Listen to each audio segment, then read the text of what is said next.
Today's show is sponsored by Sightseeker's Delight, which offers you an itinerary planning service for your trip to Paris, as well as custom-picked performer guides who were born to entertain. Mention the Earful Tower on booking for a discount at sightseekersdelight.com. That's sightseekersdelight.com. Earful Tower listeners, we are back. Season 2. Season 2 after a long hiatus after the first season, James. How are your holidays, Ollie? Well, it was a long holiday. I was traversing the United States of America. You were. Where were you? You were everywhere as well. I was just here out and about. Out and about. But not just town in Paris. No, in the countryside. Well, so we've both been away. We've had a long time to think about season 2. Are you ready for the rentrée? What does that mean? The rentrée? I'm just I kidding. thought you'd explained it. That was one of the worst words from last season, remember that? Was it someone's least favourite words? It was Corey Fry's, which is interesting because we're going to talk about Corey Fry, the tour guide, again soon. He's a new part of the show. We may as well let the cat out of the bag. Go for it. So, announcement is we're going to be ending episodes with a little segment from tour guide Corey Fry, whose episode last season, recommending parts of the different arrondissements of Paris, was a hit. And he's agreed to come back. And he's always got nice little interesting stories. Yeah, he's full of them. I've done one of his tours since, and it was really interesting. Did you do one? Whereabouts did you go? We went around Montmartre. Okay. Yeah, so he's... Where did he take you? To the little I can't tell you. You'd have to do one of his tours. Oh. But I said do I get a promo code? Well, listen to the end of the episode. But I said, Corey, that energy needs to be part of this show, and he agreed. So every episode, we're going to be talking with Corey. He's going to be telling a story. But... Are you rhyming? Are you doing the rest of the podcast this way? Let's talk about today's guest, though, Mr. Olivier Giraud. Olivier Giraud. Thank you for correcting me because he did too. I just can't pronounce, even though my name's Oliver. You can't pronounce your own name. I can't pronounce my name in French. Olivier. Olivier. But I say Olivier. Anyway, you'll see. He corrects me pretty much the whole episode every time I try and say French. We had him in when you were on holiday, James. Yeah, I wasn't here. So you missed out on the chat with him. But I've seen his show before. This is a man who does a one-man show about Paris, how to become Parisian in an hour, and he agreed to come in and chat about Parisians with us. What did you learn about? I learned everything. Yeah. Did you tick many boxes off? I ticked. Well, his show is 1 hour long. He was only with us for 20 minutes. So if you're listening now, you're going to get a third Parisian. That's a pretty good deal. Yeah, that's not bad. Pretty good deal. Listen to an episode, get a third of it. Exactly. So as usual, just before we get Olivier on, be sure to subscribe to us on iTunes, leave reviews, say hello, follow us on Facebook. Still same places. And or just search for the Earful Tower. So let's get started. First episode, season 2. Earful Tower with Oliver G. Olivier? Not Olivier. Olivier. You know what? A lot of people, when they meet me, in France, they call me Olivier. And I just let them say it. I don't mind. Instead of Oliver, I like it. Yeah. I think it's better. It's more French. Yeah. Yeah. Anyway, we didn't come in here to talk about names. We came in here to talk about you, Monsieur Giraud. Tell me, we've already introduced you, but tell me, what is it about your show that everybody wants to see? What is it about Parisians that the world cares about so much? So my show talks about the Parisian attitude, right. And I teach everybody how to become Parisian in every situation. In 1 hour as well. In 1 hour. Well, we've got a big problem, I should say. You're only here for about 20 minutes. Yeah. So we're not going to achieve anything, really. No. A third Parisian. No, you can't. What is it? So tell me what's this about these magical Parisians that's so unique that everyone wants to know? I think we are a bit different than people from other countries because I travel quite a lot and people everywhere are quite nice. In Paris, I can say we are not very welcoming. Yeah. Kind of rude. Well, it's interesting that you say that because before I asked you in here, I was talking to some Parisians on the street and I said, tell me what you think about Parisians. And they said, all of them said, impolite. Is it true? Completely. Really? You never say merci. You don't even say, sometimes you say bonjour, but people look at you like you're a bit crazy. Yeah. You know? That's interesting because that's something I've seen you said before in interviews and maybe even in your show that you say you shouldn't say bonjour in Paris. No. Whereas someone wrote a book recently saying it's the most important word in the French language, bonjour. So this show is all about figuring out France. I don't know what to believe. Tell me. It depends where you go. For example, if you go to like a 5-star restaurant or hotel, of course people are nice and they have to be very polite. But in regular life, like if you take the metro or even in the shop, few times they say bonjour, but most of the time they are from Provence. Yeah. Okay, just Provence, the countryside. Provence, yeah. Countryside. Hang on, Olivier. You're from Bordeaux, aren't you? Yeah, I am. This is a big shock. This is a big revelation. Yeah. How come you're teaching people to be Parisian? I've been here for more than 10 years, and after a few weeks or few months, you have to become Parisian. Otherwise, you go back to countryside. Really? Yeah, you have to be like Parisians. Otherwise, your life is like a nightmare. Is that is that the same for expats as well? Is everyone that comes to Paris have to behave like? Yeah. After my show, I talked to spectators, and a lot of people told me that when they arrived, they were very nice and smiling to everybody. But after a few weeks or few months, but now we really feel Parisian, so we don't smile anymore. And when they go back to their country, people notice that they changed a lot. Yeah. For the worse or the better? I think worse. Yeah. So I mean, it feels like when you see the name of your show, How to Be Parisian in an Hour, you get the feeling that it's going to be, I do, like kind of positive things and helping you to mix in, but maybe you're showing the darker side as well. I won't say it's very positive for Parisians, because if I wrote like one man show very positive, the room will be empty. You know, I have to talk about the negative points, and of course you can find some good points in Paris, but people, they don't come here to listen to good points. No. You're showing the dirty truth, like the dirty metro. Completely. I want to stop you for something that you just did 30 seconds ago that I'm fascinated by. You said you made the noise. I want you to. This is something that I've noticed Parisian people do, French people all do. the time. Look. What's the deal with that? I don't know. To me, it's like this. Teach me how to do it, because I tried to do it once and someone said I did it like this. That's wrong, isn't it? Yeah, it's on your left side. Yeah, you have to do it on the left side. Yeah, and when you're doing it now, you're winking with your eye. Is that? Yeah, but the perfect way to do it is like you close your right eye. Okay. Move your left eyebrow to the top, and open the left side of your mouth. It's complicated. I bet people at home that are listening to this are doing exactly what you're saying. Yeah. If you're not, try it now. I can only close my right eye when I eat like something really sour.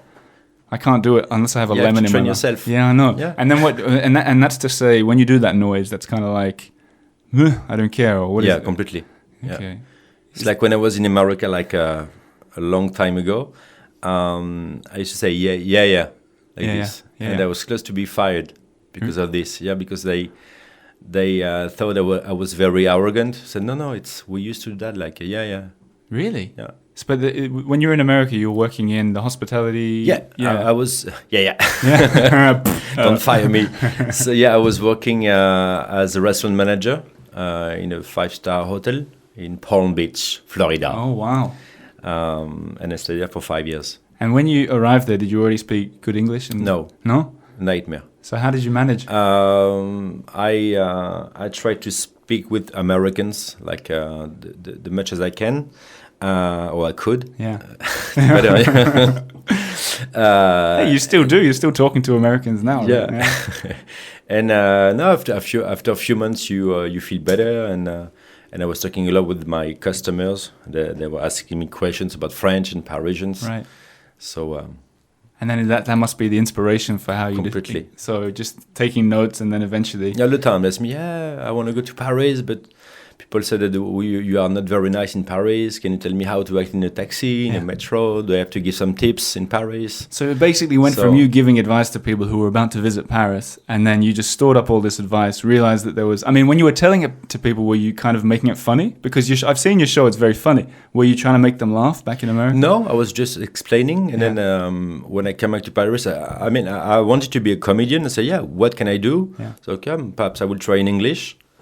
And let's try to make like a training show, like how to become Parisian. And it just worked. I mean, the statistics are unreal. What is it? 500,000 people have seen your show? Yeah, 500,000 came already, and I played the show 1,600 times. That's incredible. And I'm still playing. 1,600 times you've done a one-man show. Yeah. So tell me something. I mean, surely... You've done the show 1,600 times. What do you do to keep it interesting for yourself? Are you changing it, or are you doing the... I try to improve the script all the time. Yep. When I'm doing improvisation, and people laugh, I include it in a show. Right. And then there is two people coming on stage, and every day is very different. Right, like as in jump up on the... Yeah. Like a magician. And when I started, like in 2009, I was a comedian. So, and then I tried to improve, the way I play the show, and I still love it. Yeah. Yeah. And what do Parisians think about your show? They love it. Really? I was very surprised because when I wrote the show, I thought only expats and tourists would come. Yeah. But there is a lot of Parisians. Yeah. And when I play the show, I can hear, because they're very close. Yeah, I'm like this. Oh, look, I'm like this. Yeah. And they're happy. They don't want to change. Do you get recognized on the street when you're walking down the street? Sometimes. Yeah. I recognized you on the street half an hour ago. Yeah, of course. Just before we came into the studio, we bumped into each other. No, it happens to me a few times because I'm not doing too many TVs. Right. So only radio, but radio you can see people, so it's better for me. Yeah. And a few persons, and it happened to me like a few months ago. I was in a metro and a guy was talking with his friend about my show. Oh, You have to go, and I was looking at them. Oh wow. And I fixed them, and they look at me like, yeah, what he wants. Really? In Paris, you don't listen to that's people. Perfect. That's exactly what you talk about on the show. After 2 or 3 minutes, like, oh, it's you. Oh, it was very funny. But yeah, it happened to me sometimes. So I can see, but the people are very nice. They never come and see me, or just a little smile, and you can see that they came to your show because you never smile to people in Paris. Right. Yeah. You've taught them well, right? But is that true for celebrities? I've never seen a French celebrity in Paris. But when people see them, do they tend to walk up to them and say hello, or is that considered to be? It's like for me, it's a nightmare. Yeah. Because I'm playing the show at the Théâtre des Nouveautés, so in Grand Boulevard, and there is a show after mine at 9 p.m. and all the time this is French celebrities playing the show. All right. And after the show, you have like 100 people like, hey, how are you? Come in really? my house, have some wine. Wow. And people, these people try to hide themselves because it's very hard. But they choose their life, so it's okay. Interesting. So what? Let's talk a little bit about the rest of France. How different is the rest of the France from Paris? You take your time in countryside. Is that the real France, the countryside, or is Paris the real France? It's real France for holidays. Yeah. Because for me, I can't see my life in countryside. Right. Even when I talk to you, like right now, I feel depressed if I see myself in countryside for my life. Just thinking about it makes it's you not depressed. possible. Really? Otherwise, in a big city like Bordeaux or Bordeaux, that's it. Otherwise, make me depressed. It's too much for me. Yeah. And I think it's too slow. When you get to a bakery shop, you want to buy like French bread, like baguette, and there is like 2 people in front of you, like waiting for the bread. It can take you like 20 minutes. Is that an exagation? Is that no? really? It happened to me like last year in Bordeaux. Wow. Like, what are you doing? So what? They're just chatting about their lives? Yeah. Oh, weather is good. Yeah, but tomorrow is gonna rain. Oh, like crazy weather. Wow. Yeah, but you need your bread. I want my bread. So what happens? What happens when you get to the front? Do you also turn into Bordeaux mode, or do you just go, "Give me my bread, I'm out of here"? Sorry. When you got to the front of the queue, do you also act like the people in Bordeaux, or do you just act like an angry Parisian? Angry Parisian. Yeah. Yeah. So they know straight away that. Yeah. C'est pas possible. Hang on, Olivier, you're doing another one of these noises. What's that one? I've never even heard that one. It's like when you're in a hurry, like in a metro, and you see like, I don't know, like a young people or pregnant woman, or and you want to work fast, and she's in front of you. C'est pas possible. Wow, that's a good one. Yeah. It sounds like you got some hair stuck in your throat. Like, all right. And foreigners, people they can't do that. Like I can't do it. It almost sounds like the rolling of the R that foreigners, including myself, can't do. Like Frédéric. Yeah, I don't know. Never going to get there. But you have to train yourself like the same. Yeah. So now you train. Well, everyone that's listening to this is going to be doing the same. All right. So tell me, what's coming up on the horizon for you? What's new? What's next? I think I'm going to play the show for at least 10 more years. Yeah. Is that for real? No, yeah. If people come, I will play the show for a long time because it's only 1 hour a day. People say, I'm sure you're fed up. It's only 1 hour a day. Yeah. People are laughing for 1 hour. Yeah. They say thank you at the end. It's not very easy to find a job where people say thank you at the end of the day. Of course. And enjoy myself a lot. But if it becomes empty after a few years, I will write another show. But couldn't you expand and do How to Become a Bordeauxian? Bordeauxian. Is that really a word? No, completely not. What is the Bordelais. Bordelais. Bordeauxian. Yeah, Bordelais.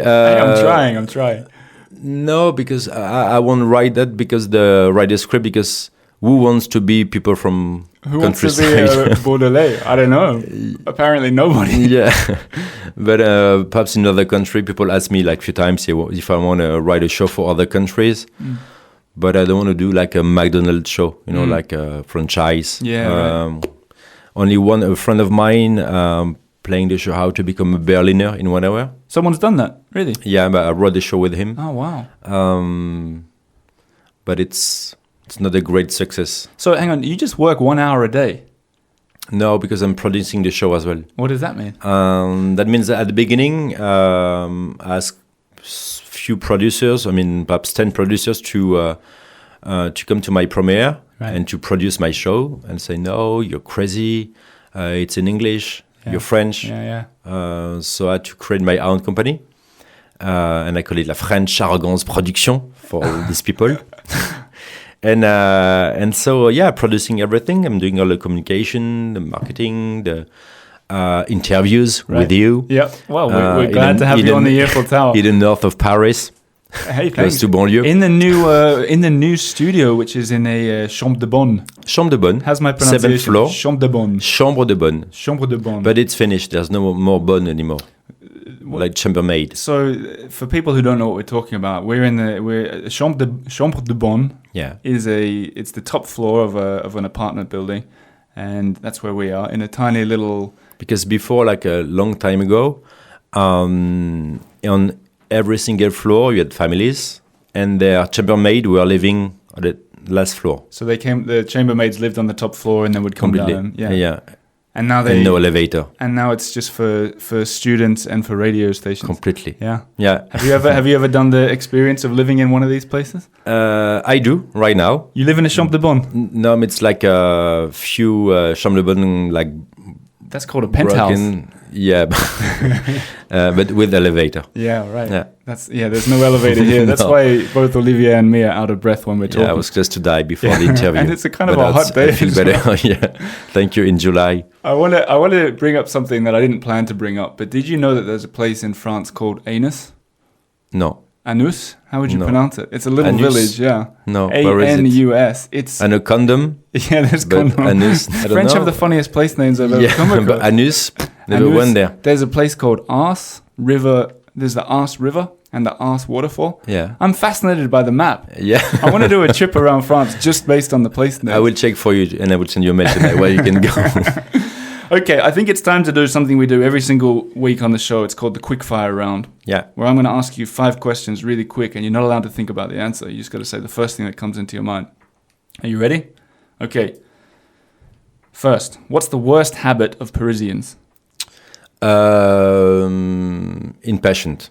Well, what do you mean, like impatient for what? Like for everything. You Yeah. are always in a hurry, running in a metro, running for a cab, or always complaining. Yeah. But is everyone impatient, or is it just the people buying and the people... I mean, we have a hard life in Paris, so always run of time. Lot of people live in country. Not countryside, in banlieue. Yeah, the And suburbs. they do like 3 hours, like train or 2 hours. So they don't have time. So they run everywhere, and even when you miss one metro, you get crazy. Even if the next one is 1 minute later, Right. and you get crazy like oh putain, Putain, c'est pas possible. C'est pas possible. This is great. This is like a language lesson. So, second question: what's the best habit of Parisians? Honest. How are they so honest? What is it? I mean, if you don't like the person, you don't smile to him or her. You don't talk. You don't care because. So it's kind of like a refreshing honesty. Like you Yeah. know what someone. completely like in America. Yeah. When I arrived in America, like a long time ago, first day, perhaps 5 people came, say, "Hey, you're my best friend." So like, "Oh, I don't know you." You really.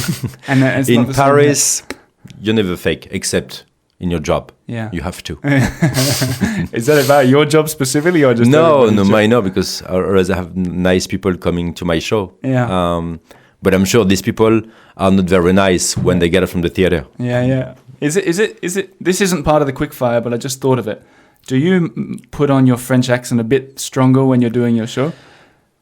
Yes, for the there is some part sketch about like a French waiter or French guy taking a taxi. Yeah. Yeah. A bit more.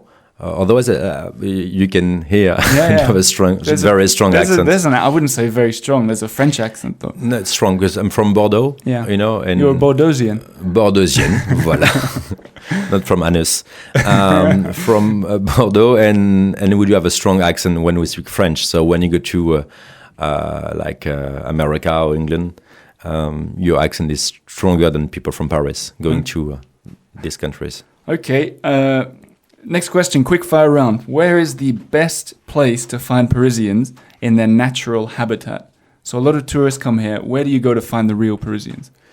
I think you see real Parisian like in north of Paris, like this arrondissement, the 10th arrondissement. You can see a lot of Parisians. You can see them living like in Canal Saint-Martin. Right. It's not very touristic place Yet. and not yet, but soon. Yeah, I think so.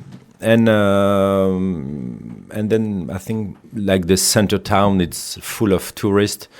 I mean that's a positive thing. Yeah. But you don't know who is Parisian or who's not. But Right. yeah, in some place north of Paris there is. Okay.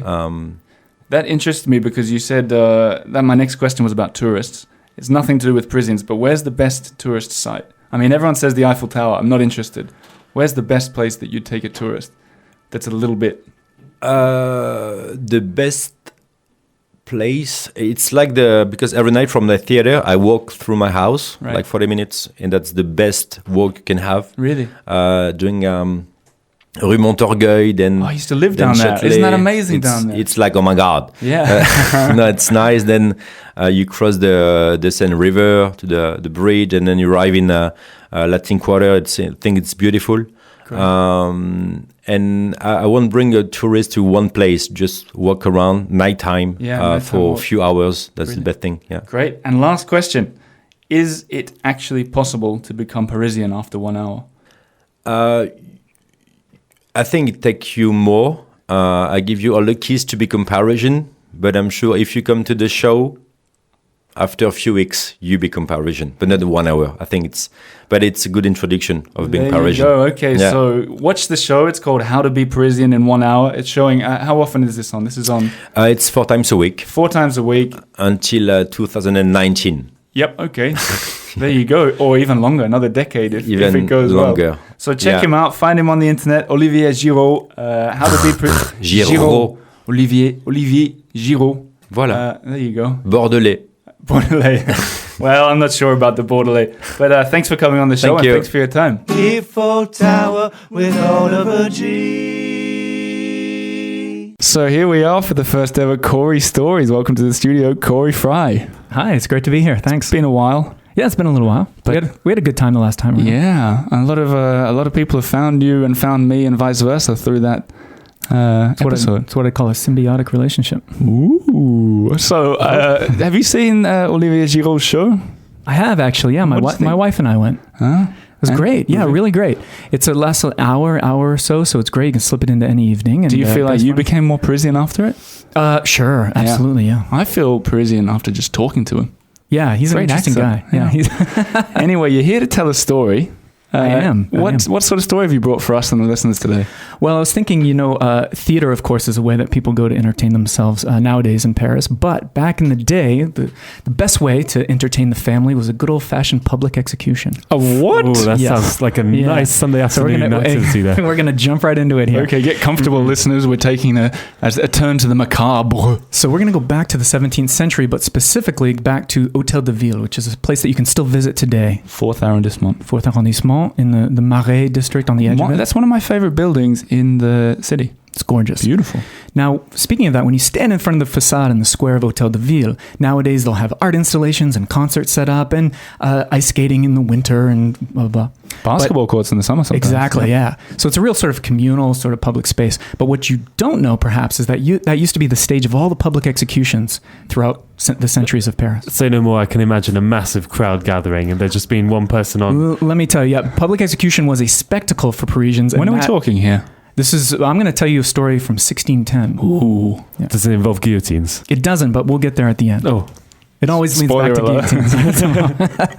So I want to talk about one execution in particular, because people would bring their kids to these things, and grandma and grandpa, and all the cafes and theaters in the area would shut down because nobody would be there. They'd all be there to witness the murdering of these criminals. So there was one guy called Ravaillac, and Ravaillac is one of the most infamous criminals of French history. And it was 1610, and he's going to be more mercilessly executed than anybody ever had been, right in front of Hôtel de Ville. Ooh. So this is what they're going to do to Mr. Ravaillac. I'm not going to tell you what he did yet. Ravaillac. It's got that great guttural. Yeah, sounds like a name of a wine. It probably is somewhere. Yeah, but it is.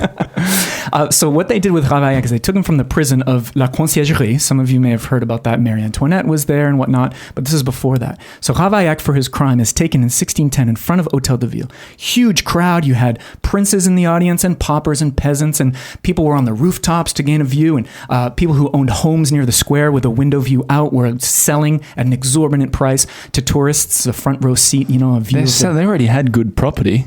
They're probably rich anyway, those guys. Yeah, but you can always make a little bit more money, Corey, honestly. yeah. Come on. So what happened was, this is what they did to Ravaillac. They, first of all, opened up his body. They heated up pliers and pincers until they were red hot in the fire, and then they picked away at his flesh to open up wounds on his forearms and his chest, stomach, thighs. That's revolting. Absolutely, this isn't just execution here. This is getting creative, right? So what they did was they poured into those wounds boiling oil, molten lead. What did Ravaillac done? Well, we're going to get to that, right? Sorry. That's the question that you ask, right? Okay. And so melted wax, and that starts coursing through his veins, as painful as you can imagine. So then they're still not done. They attach him to 4 horses, each limb to one horse, and he's drawn and quartered, right?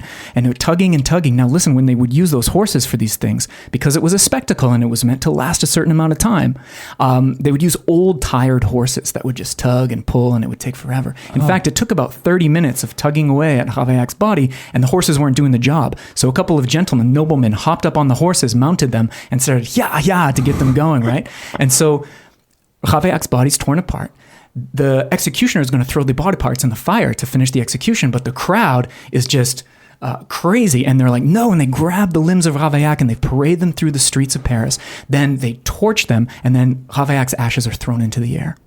Okay. So it's like a lovely finale. Yeah, like rice at a wedding. Yeah, probably. Everyone comes back with a bit of it in their hair, and they're washing Ravaillac out in the shower. You smell like burned Ravaillac. So what did he do? Well, that's the question. But before we get to that, let me say that his crime was so heinous that after that, his home where he was born was ordered to be destroyed, and no one was allowed to build a new home on that lot. His parents were required to leave the Kingdom of France within 2 weeks. If they ever came back into the country, they'd be hanged immediately with no trial. They knew what was it. They probably would have got fast horses, though, if they were.